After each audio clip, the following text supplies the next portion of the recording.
तो दोस्तों किस किस को भटिया पसंद है बताइए। तो आज मैं बना रही हूँ भटिया। मैंने भट खरीदे थे, काले भट खरीदे थे। तो इसकी सब्ज़ी बहुत टेस्टी होती है और मुझे तो ये पीसी इसी वाली सब्जियाँ जैसे भट हो गई, गहत हो गया और मसूर की डुबके हो गए, ये चीज़ें बहुत पसंद हैं। तो आज मैं बना रही थी भटिया। सबसे पहले तो मैं भट को साफ़ किया और उसके बाद मैं मिक्सी में पीसने लग गई थी भटों को। मेरे मिक्सी में पीस चुके थे भट। उसके बाद मैंने लोहे की कढ़ाई रखी और भट की सब्ज़ी लोहे की कढ़ाई में ही अच्छी होती है और ऐसी कढ़ाई में उतनी अच्छी नहीं होती है। टेस्ट लोहे की कढ़ाई में ही आता है। और सबसे पहले मैंने मिर्च निकाली। सूखी मिर्च का टेस्ट ही कुछ और होता है भट की सब्ज़ी के साथ। मैंने सबसे पहले मिर्च भुनी, ब्राउन होने दी और भुनी मिर्च का टेस्ट कई अच्छा होता है। उसके बाद डाले लहसुन काट के डाला मैंने, क्योंकि मेरे पास धुंगार नहीं था। धुंगार का टेस्ट ज़्यादा आता था। फिर बाद में पता चला दीदी के पास था। उसके बाद फिर मैंने भट डाले। तो भट को थोड़ा भुनने दिया, ज़्यादा नहीं भुना बट थोड़ा सा भुना। उसके बाद डाल दिया मैंने पानी। इसको मैंने पानी डाल दिया और हिलाया ताकि जब तक, फिर उसके बाद डाल दिए मैंने मसाले, हल्दी मिर्च मसाले, जो बेसिक मसाले होते हैं वो डाल दिए। तब तक इसको पकने के लिए छोड़ देते हैं। तब तक देखती हूँ कि और बच्चे क्या कर रहे हैं। यहाँ रिशु फ़ोन में देख रही थी। रियांश के पापा बोल रहे थे क्या कर रही है। मैंने बोला भटिया बना रही हूँ। यहाँ देखा तो बिस्तर, मैंने मेरे नसीब में था ये बिस्तर उठाना। कभी भी नहीं उठाते ये लोग बिस्तर। जैसे साफ़ सफाई तो मैंने सुबह ही कर ली थी, झाड़ू पोछा मेरा सुबह ही हो गया था। मैं सोची बिस्तर रियांश के पापा ने आज संडे था उठा दिया। संडे के दिन ना बहुत ज़्यादा ऐसा हो जाता ना संडे के दिन, और इनको पता नहीं इनका मेरा बोने का टाइम कब आता है। चादर भी गंदी हो रही थी, मैं सोची आज चादर भी चेंज कर देती हूँ।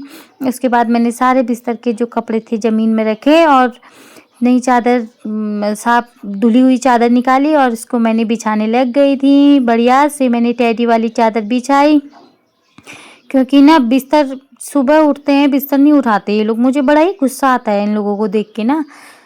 बिस्तर जैसे सोया तो उठते ही बिस्तर उठाना चाहिए ना। ये मेरे ही उसमें हुआ है बिस्तर उठाना। कितने बार कह दिया मैंने रियांश के पापा को तुम बिस्तर उठाया करो, बिस्तर उठाओ। बार बार कहना थोड़ा पड़ता है। मैं जैसे ही लेटी बिस्तर में, मुझे पता चला अच्छा ये कपड़े जो धोने वाले थे वो बाहर रख के आती हूँ। तो मैं धोने वाले कपड़े बाहर रख के आई। जैसे किचन में गई तो मेरी सब्जी पक चुकी थी। इसको थोड़ा देर तक पकाना पड़ता है। फिर दीदी से मैंने कहा दीदी धुंगार दे दो, मुझे धुंगार का टेस्ट बहुत अच्छा लगता है। मैं धुंगार लेके आई दीदी से मांग के। मैंने लगा दिया धुंगार का तड़का। आय हाय भाई साहब, इतनी मस्त सब्जी हुई थी ना लोहे की कढ़ाई। रियांश के पापा ने खूब खाने लग गए थे। रियांश के पापा सबसे पहले मैंने उनको ही दिया, रिशु भी खाने लग गई। फिर मैं लास्ट में लेके आई थी कढ़ाई। हाँ, कढ़ाई में तो खाने का मज़ा ही कुछ और है। एक गाछ डाला, एक मूली का सलाद पकड़ा और मिर्च की कटाक लगाई। कई टेस्टी हुआ। किसी को खाना है तो कमेंट बॉक्स में बताना, उनके लिए मैं भटिया भेज दूँगी यहाँ से। फिर हम चले गए थे क्योंकि कुमोर जाना था। कुमोर में हमारा कुछ सामान रह गया था। तो पापा की दुकान जा रहे थे तो रियांश के पापा के लिए किसी का फ़ोन आया था दीदी का। तो वो ऐसे एक्शन में बात करते हैं ना, क्या ही बताऊँ। हेलमेट भूल गई थी मेरी बहन, हेलमेट लेके आई। दुकान में से आ गए थे हम लोग।